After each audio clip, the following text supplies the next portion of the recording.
A la segona divisió B, el Sant Andreu és el tercer en solitari després de guanyar el camp del Terrassa, que queda a 4 punts de la promoció de descens i passa a ser el pitjor equip català de la categoria. Repassem com ha anat la jornada. El Lleida ha encaixat a Oriola la segona derrota consecutiva a fora i pel mateix resultat que fa 15 dies al Clariano, 2-1. En aquesta ocasió, però, l'equip local ha marxat al descans amb un 2-0, gràcies als gols aconseguits per Berenés i l'ex del Sant Andreu, Marcos Jiménez. En el minut 66, Miquel Álvaro ha donat esperances als de Mili Vicente, que, però, no han pogut culminar la remuntada. El Sant Andreu ha aconseguit la primera victòria del 2009 en un moment clau i en un camp complicat, el del Terrassa. I, a més, remuntar un gol en contra, aquest que ha aconseguit Boniquet. Just abans del descans, però, Edu Oriola ha tornat l'equilibri en el marcador i la incertesa en el partit, que no s'ha resolt fins als minuts finals.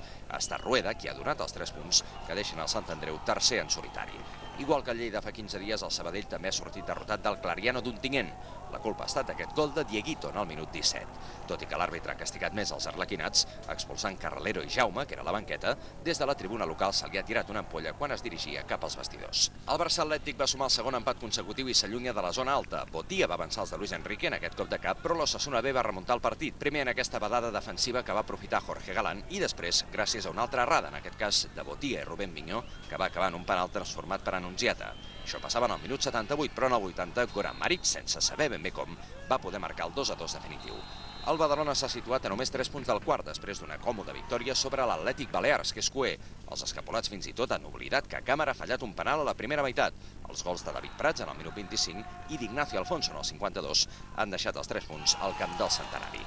I el Gavà ha obtingut contra la Gramenet una victòria que el deixa de nou a la zona còmoda.